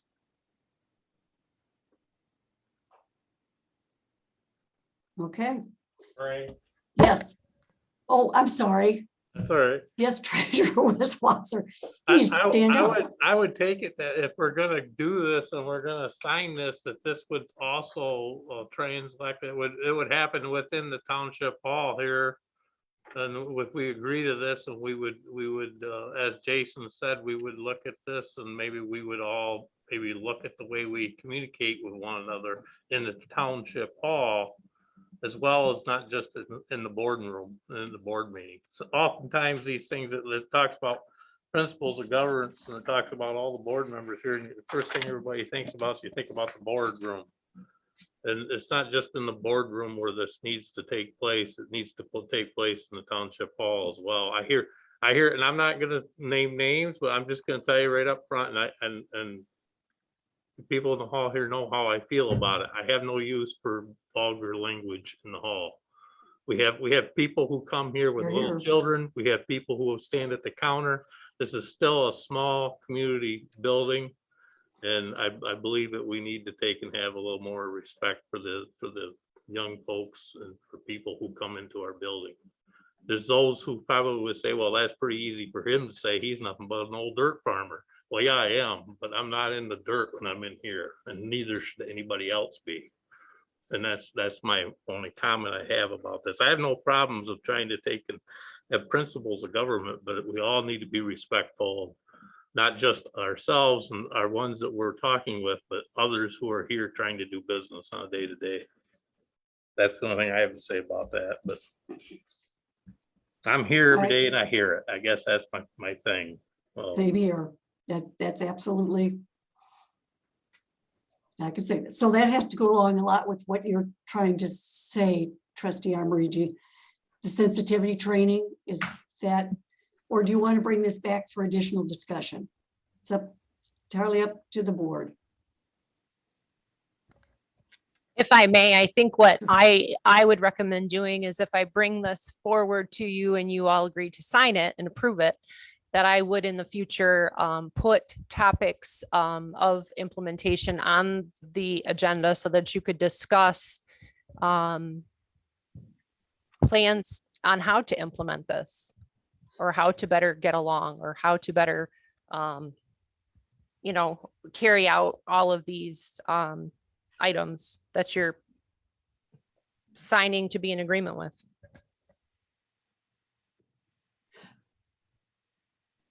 Okay, my understanding then what you're talking about is, and I'm not saying one way or another, Superintendent, what I'm asking is, it's a good piece that you're looking at, but you're talking about piecemealing it. You're talking about twice a month going over an issue. Does that sound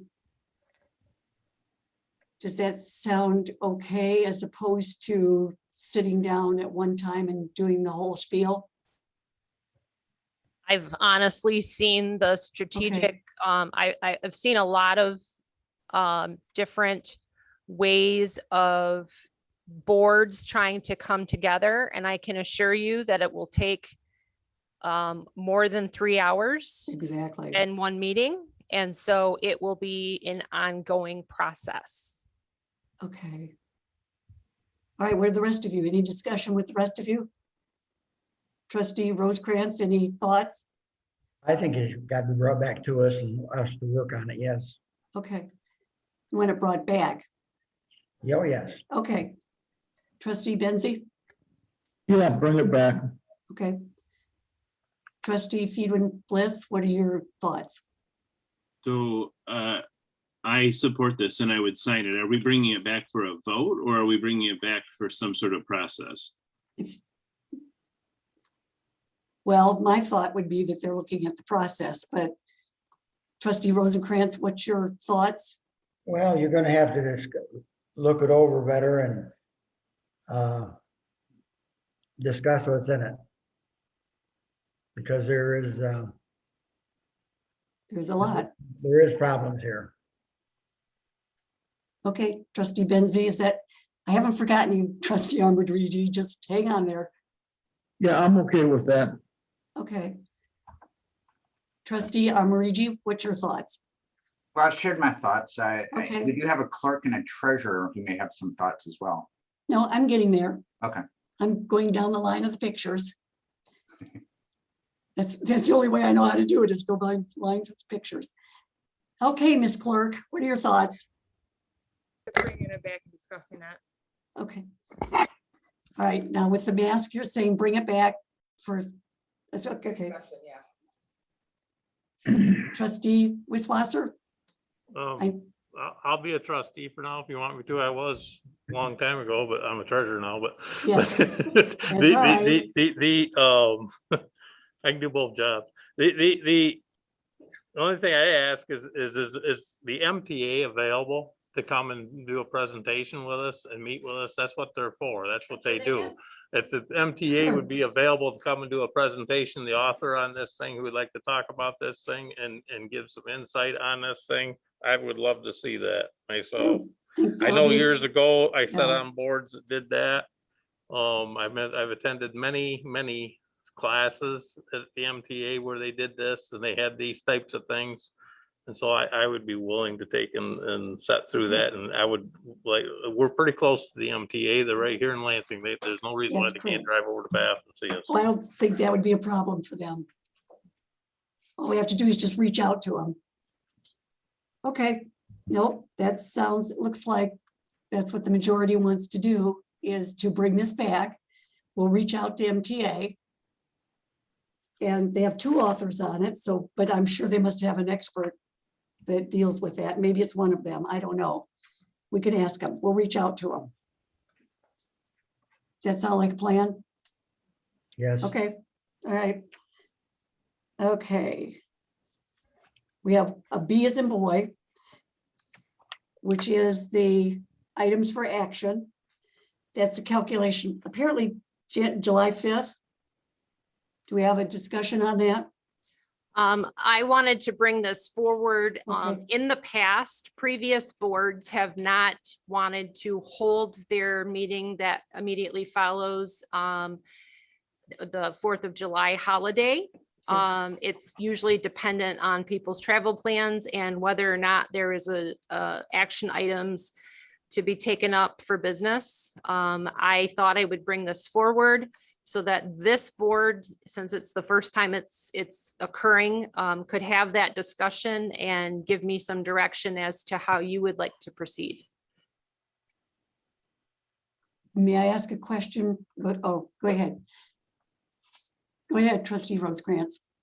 I would like to see us cancel the July 5th meeting, because being so close to the holiday, we're also going to be traveling. I'll second that. Okay, we're talking about, I understand. Now, are you seconding it for a vote or are you seconding it because of the thought? Well, I'm seconding it for a vote. He made a motion, I seconded it. No, we're still in discussion. Alan made a motion. Was that, I'm sorry, I missed it as a motion. I took it as a statement. No, I think we should cancel the meeting. Well, I have a I don't see question. that much on the agenda unless there's something really pertinent comes up. Oh, that no, has to be taken care of, that we skip the July 5th meeting. So does that, my only question with it, does that mean Friday, the 2nd, the office is open and then it'll be closed on the 5th? Correct.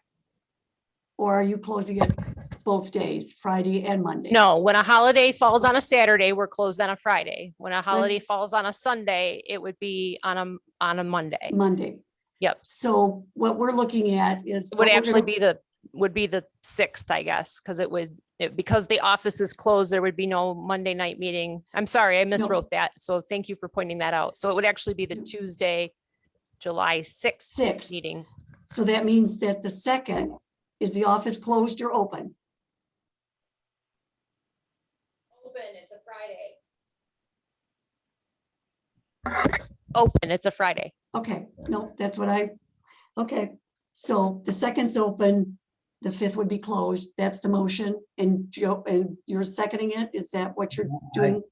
I'm going to withdraw my motion because I want it to be closed on this would be the Tuesday afterwards when I have our meeting. He would like to cancel the meeting on Tuesday, July 6th. Right, because that's when you were going to have it. And we've done that in the past for years. Okay. Karen? Go ahead, Taylor. The meeting is still scheduled for Monday because it's Correct. not the actual holiday. Oh, Correct. Even though we're okay. observing it, it's still scheduled for Monday. Okay, That's part of what I was okay. asking. So the we're- July 5th is right. Yes, you were right. Our office would be closed, Yes, but And the what you're meeting is still voting- scheduled. but the meeting is still scheduled. What For I'm the asking 6th. you to do is consider to cancel the meeting. The for 5th. The 5th, But we're open on Friday, the 2nd. yes. We would be closed on Monday, the 5th. Then our meeting would be moved to the 6th. No, the No, meeting would because just we're be open. canceled. Because we're, Yeah. Okay. I don't. It's whether or not you want to hold the meeting. So July, what you're saying, what your motion is, make sure I'm understanding it, trustee Rosecrans, is that there will be no Board of Trustee meeting that first week of July. Our next meeting would be the 19th. Correct. Okay, okay. I'll second that. well, hang on, we still have a discussion, Jason. Well, since Trustee. trustee Rosencrans withdrew his motion, Correct. I want to sneak in and make the motion that we cancel the July 5th Board of Trustees meeting. Okay. So is. the Hopefully I'll meeting- get a second on this one. So, yeah, you should. So the meeting then doesn't go the 6th is what, No, Trust- it's wholly canceled and our next one would be our next scheduled which is the meeting. 19th. Correct. Okay, gotcha. All right. Does everybody understand the motion? Everybody else seem to understand it? All right. Should I repeat it so that everybody understands it? The office is open the 2nd. We're looking at canceling the 5th, which cancels the meeting altogether. We're not going to move it. It cancels the total meeting. So the next meeting would be July 19th. Thank you. Is that correct?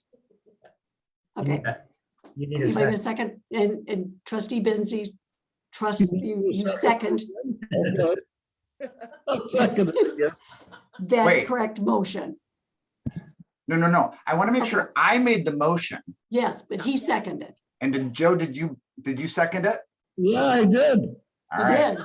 right. Okay, 1 for 3, Jason, not bad. that's what he did because You got trustee Rosencrans pulled his. So, all right, we need a vote. Now everybody understands the motion. And it's been second, so now we'll take a vote. Mr. Thewens Bliss, Yes. Ms. Howe, Boy, that's a, yes. Mr. Rosecrans, After second thought, yes. Ms. Butler Challenger, yes. Mr. Wisswasser, Yes. Mr. Elmarigi, Yes. Mr. You did that on Benzie. purpose. Yes. Thank you. Thank you. All right, I think we have that one out of the way. So work is all for the most part. Superintendent's report. Thank you. I did not mean for that to be so confusing. Well, Um, it was confusing.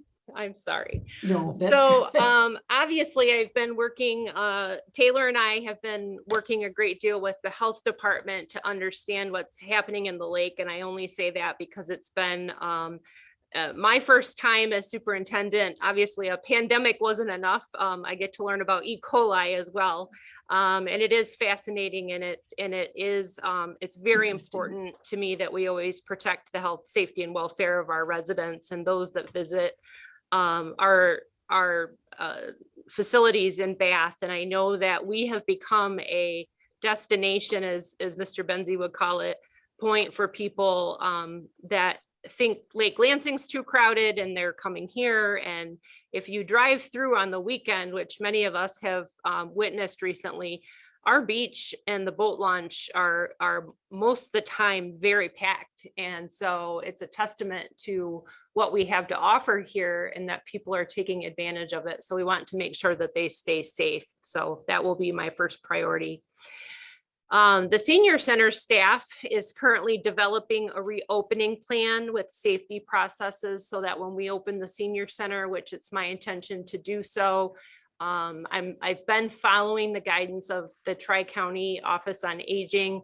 And I'm hoping if the floors can be completed, which they've put the order in for the new flooring, if that can be completed, I'm hoping that we're able to open the senior center mid to late July. That'll depend on a lot of things coming together during that time. But I know that the seniors are excited for it to open. And we are currently trying to plan some fun things to reopen it with kind of a bang for them. They've gone a long time without the socialization and without the food. And I think the camaraderie, and I think that they're sorely missing that, so that we're really trying to make it a special event when they come back. I have been attending a great many webinars to do with the American Rescue Funds. As Commissioner Adam Stacy mentioned, there's not a great deal of information that has come to us yet, but it is starting to be more free-flowing.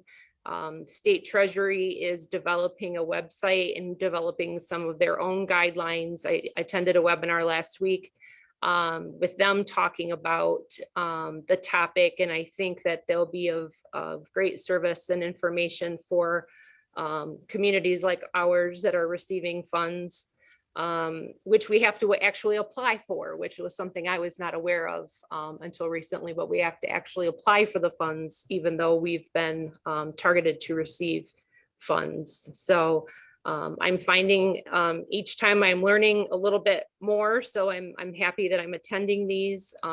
Some of it's redundant, but I am picking up some new things. Staff has also been working under the direction of our clerk, Brenda Butler Challenger, on working to make our cemetery data entry and mapping program more useful. If any of you have ever visited and seen one of the big black books out on the counter, our cemetery records are mostly contained on paper. And it's not the most efficient way to help our residents and help those that have purchased plots and lots in Pleasant Hill Cemetery and in Rose Cemetery. So we are working on getting that data entered and making it a more user-friendly piece of software that we can share online, and people can do genealogy and learn about their relatives and their family members, and possibly even contributing photos to the database so that people can see headstones. There's a lot of new technology, so we're just trying to do our best to navigate that and understand how we can make it better for staff first and foremost, and then better for the public. As Treasurer Wiswater stated, property tax payments will start coming in very shortly. The bills are going to go out for July 1st. And staff is going to be just overloaded with tax payments and sewer payments, because those have went out recently as well, those bills. So staff is going to be busy here in the upcoming summer months, and they've been working really hard with Clerk Challenger to get organized, which I've been very proud to see. Election records are being organized. Just a lot of materials that have sat in kind of disrepair around here are being analyzed and organized. So I'm really proud of this front office team and the work that they've done to get us organized and ready for the future. So I'm very, very proud of them. Any questions? Wow. Wow. Yeah, I was gonna say. Three, shoot. Trustee go- Rosecrans? Who got the bid? If you give the bid, It's the Sealy Group. Sealy Group? Tim Spalding. It's the only bid I received. And it was for $17,400. But it's for the entire building. And I think the product that we've picked out will eliminate the need for us to close the building. We had been doing that twice a year, and it takes staff about a week to strip and wax those floors. So we will no longer have to do that after the installation of this product.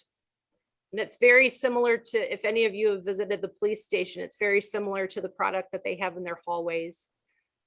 So I'm pleased with the quality, because those have held up very nicely since they were installed. Also, on the meeting, is there going to be any capacity for the in-house meeting for the board? I still am needing to analyze that more, but with the release of the masks, I will take a look at that specifically, Al, and get back to you, but I do not think that there is a limit on capacity. Okay. But I will verify that, though. Except the normal amount that we have. In that room, I think it's 65, but Okay, per the fire marshal. So. thank you. Anybody else? Trustee Fewens Bliss?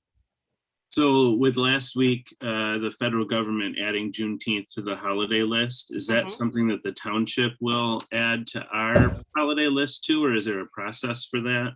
I have begun working again on the new updated personnel policy. So that change would come to you as part of that document. If you would like to take a separate action on that, we could do that as well, but it will be contained with the list of federal holidays that are contained within that document. Great, thanks. I think that's a great idea. You're welcome. Joe or Jace, I don't remember. Joe? Yeah, hopefully the product that we're gonna put in there for a floor is available. I hope so too, Joe. Tim, Mr. Spalding has put the order in and I have not heard from him yet whether it is available or not available. So I'm trying to wait patiently to see if it is available. So if for some reason it wasn't available, could we wax the floors we have and open? Yes, Okay, yes. I would try to minimize the amount of closure and get it done before we open. So, Okay. Trustee Almarigi, did you have a question? No? Okay, sorry. I thought I saw your hand. All right, thank you. Any other? Thank you. I I'm- appreciate it. I'm assuming there isn't any other discussion. So our next one would be 17, which is our public comments. Second, public comments. And again, we will stick to the 3-minute rule. So if you're going to be speaking, you understand you're going to start and I'll let you know. If anyone would like to make a public statement at this time, you may raise your hand if you have your video turned on, raise your Zoom hand or dial *9.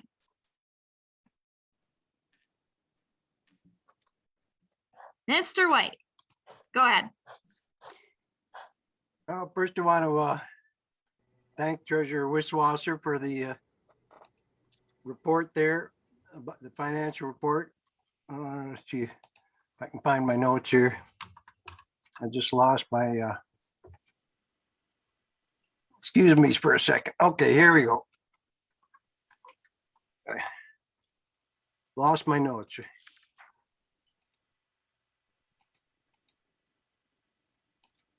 So that means you're finished or you're just, Okay, okay.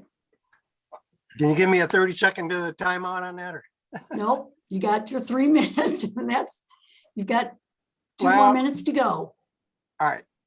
Thanks for the report. It shows the budget and the fund balance goes up every year.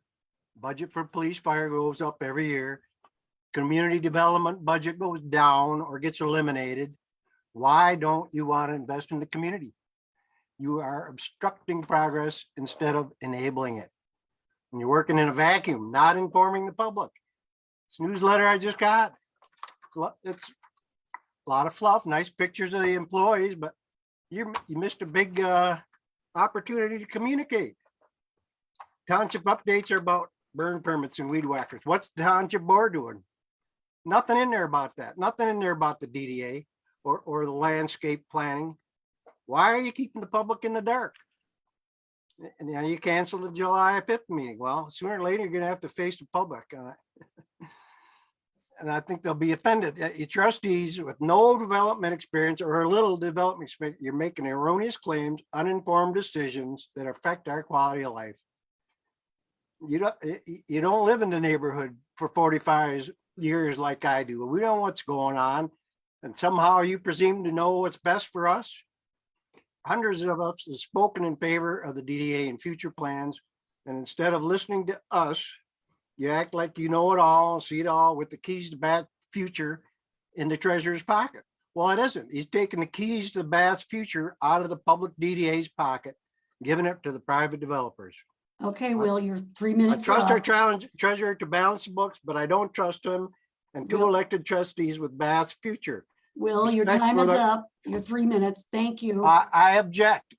I Well- have personal privilege that I No. wasn't able to speak for 30 seconds due to a computer glitch because of these crummy Zoom meetings.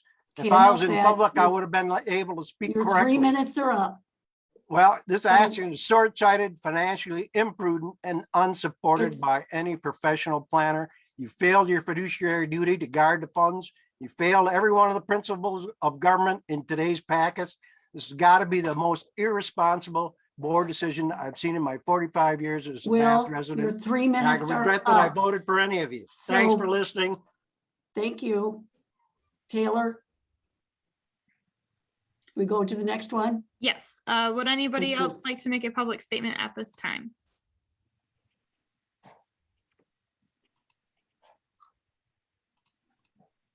I do not see anyone additional. Okay.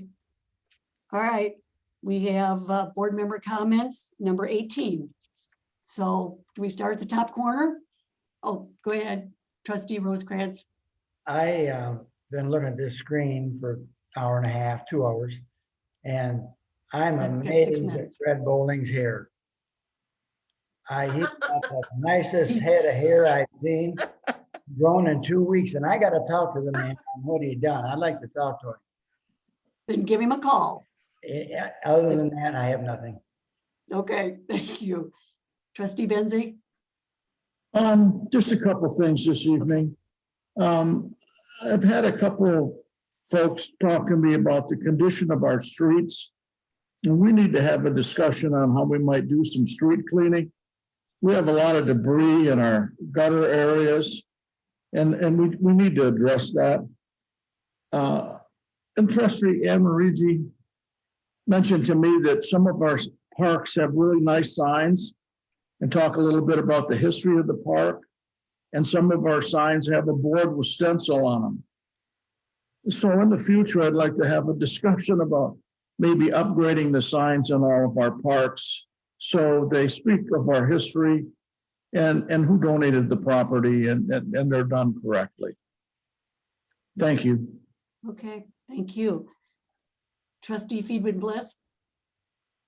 Thanks for a great and productive meeting. I agree with Will on the report from our treasurer. I found that really interesting. Really good context that we can use for other decision-making throughout the coming year. And appreciate everyone's great comments. Thank you. Trustee Amarigi? I'd like to thank 2 of our fellow board members. First, Supervisor Howe. This has been an improved meeting from past meetings, so I want to thank you for listening to us. And related to that, I wanted to acknowledge Treasurer Wiswasser's statement about being respectful of individuals who work within the township. Maria and I met in person, and I shared colorful language that while you didn't name anyone, I will out myself as someone who Not a is big not deal. respectful to the township staff. And so I want to apologize to everyone who heard my liberal use of terms that are not fully appreciated by all classes of people. All right, thank you. Okay, Clerk Challenger? I just want to thank the front office staff. They're working very hard on putting all the information into the cemetery system. It's a huge they are. project. I just really want to acknowledge them for that. Thank you. Treasurer Wiswasser? Thank you. Thank you. I don't really have any comments tonight, so thank you for the attention to the reports that we do here.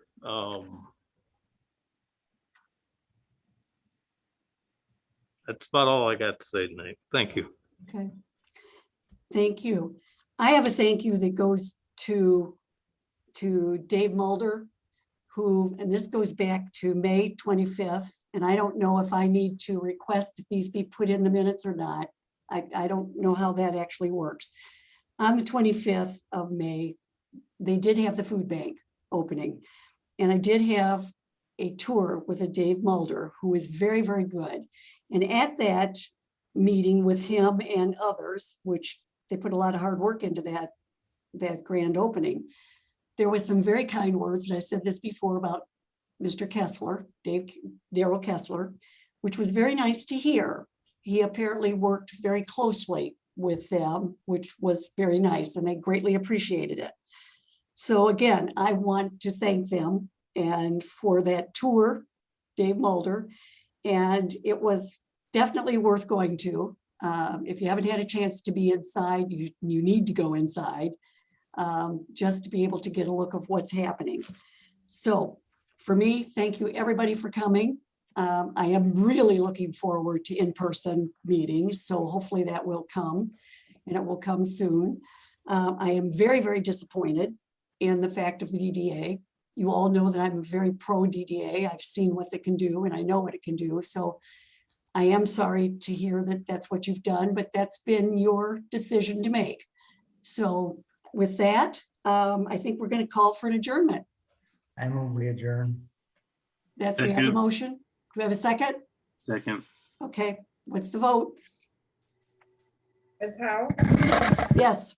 Mr. Rosecrans, Yes. Ms. Butler Challenger, yes. Mr. Wisswasser, Yes. Mr. Almarigi, Yes. Mr. Benzi, Yes. Mr. Funes Bliss. Yes, Thank you. think so.